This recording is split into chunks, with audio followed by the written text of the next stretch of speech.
اعوذ بالله من الشیطان الرجیم. بسم الله الرحمن الرحیم. به نام خداوند بخشنده مهربان. سبح لله ما فی السماوات و ما فی الارض و هو العزیز الحکیم. آنچه در آسمان ها و آنچه در زمین است برای الله تسبیح میگویند و او پیروزمند حکیم است.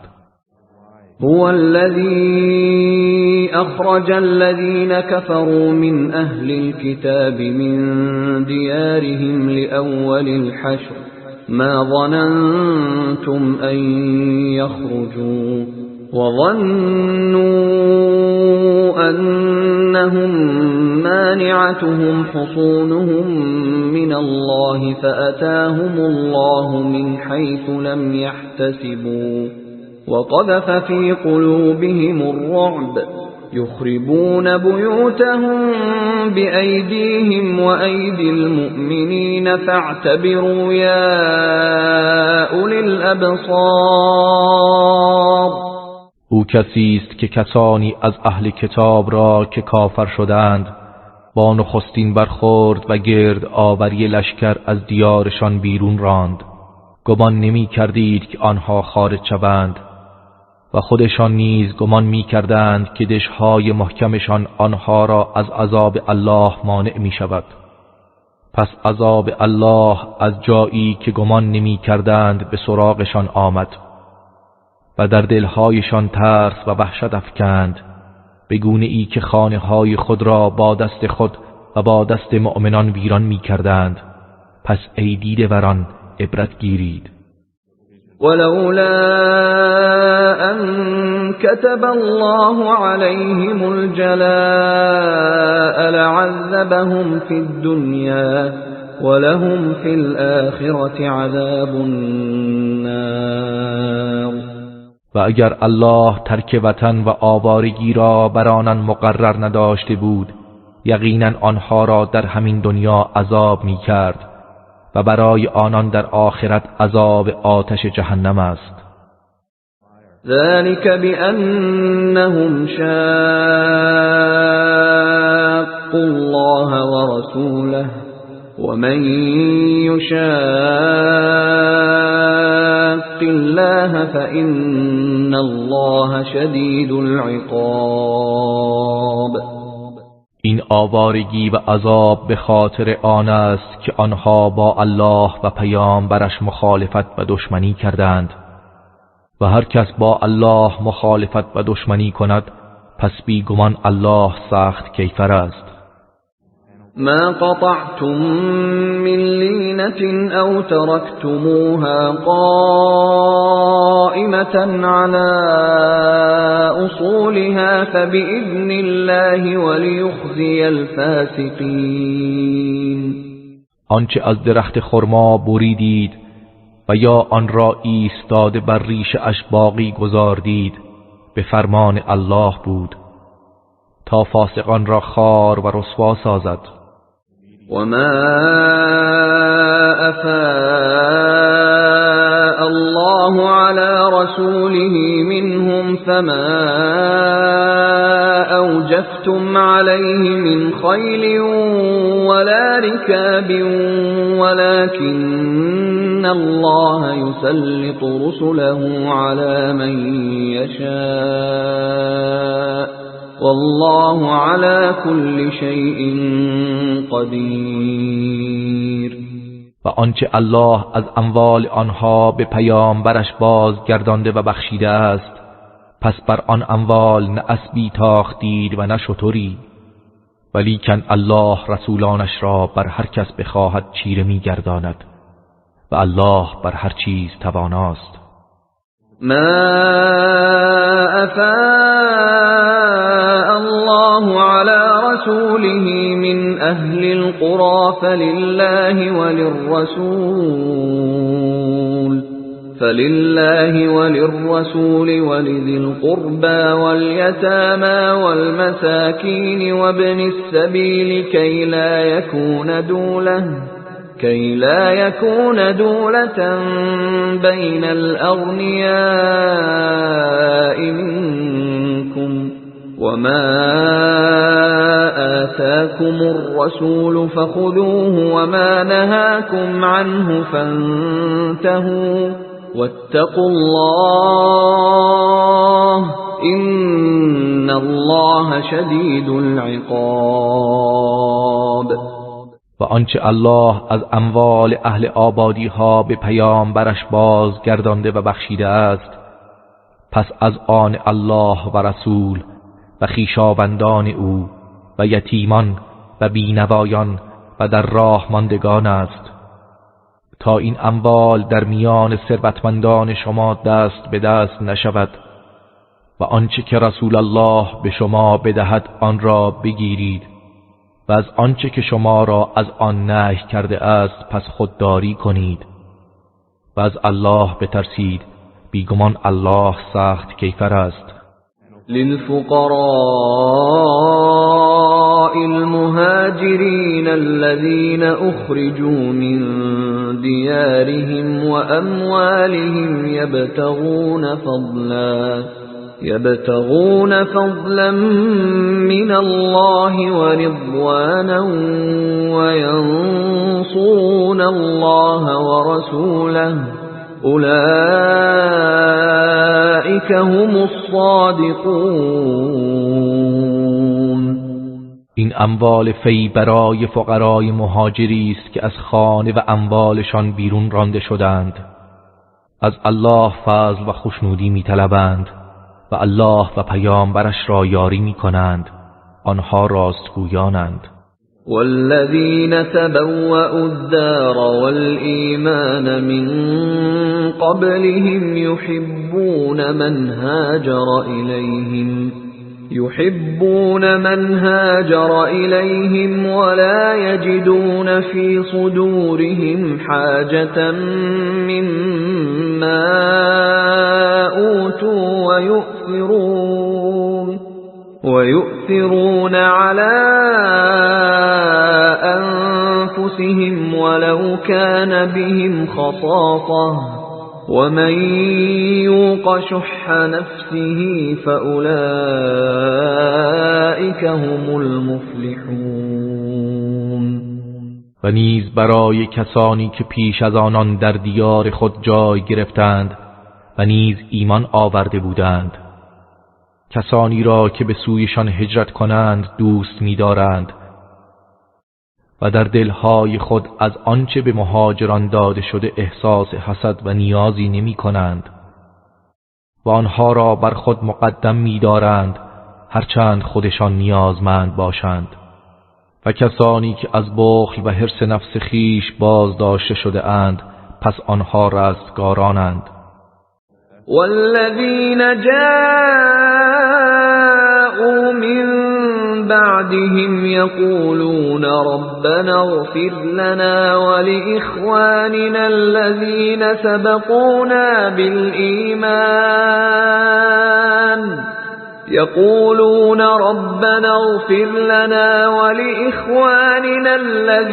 سبقونا بالإيمان ولا تجعل في قلوبنا غلا للذين آمنوا ربنا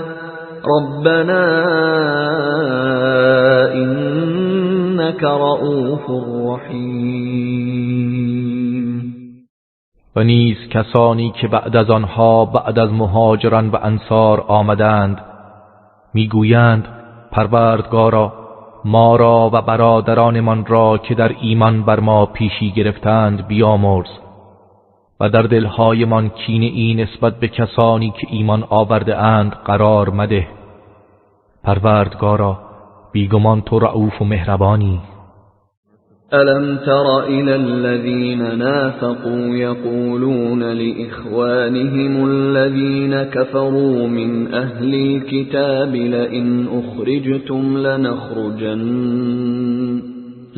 أخرجتم لنخرجن معكم ولا نطيع فيكم أحدا أبدا وإن قوتلتم لننصرنكم وَإِن قُوتِلْتُمْ لَنَنصُرَنَّكُمْ وَاللَّهُ يَشْهَدُ إِنَّهُمْ لَكَاذِبُونَ. آیا منافقان را ندیدی که پیوسته به برادران اهل کتابشان که کفر ورزیده اند میگویند اگر شما را از سرزمینتان بیرون کنند ما نیز با شما بیرون خواهیم آمد و هرگز سخن کسی را در مورد شما اطاعت نخواهیم کرد و اگر با شما جنگ شود البته یاریتان خواهیم کرد و الله گواهی می‌دهد که آنها دروغگو هستند. لئن أخرجوا لا يخرجون معهم ولئن قوتلوا لا ينصرونهم ولئن نصروهم ليولن الأدبار ثم لا ينصرون. اگر آنها را از وطن بیرون کنند با آنها بیرون نمی روند و اگر با آنها جنگ شود یاریشان نخواهند کرد و اگر هم یاریشان کنند البته پشت به میدان کرده فرار می کنند سپس یاری نمی شوند. لأنتم أشد رهبة في صدورهم من الله ذلك بأنهم قوم لا يفقهون. ای مؤمنان همانا وحشت از شما در دلهای آنها بیشتر از ترسشان از الله است. این بدان سبب است که آنها قومی هستند که نمیفهمند. لا يقاتلونكم جميعا إلا في قرى محصنة أو من وراء جدر بأسهم بينهم شديد تحسبهم جميعا وقلوبهم شتى ذلك بأنهم قوم لا يعقلون.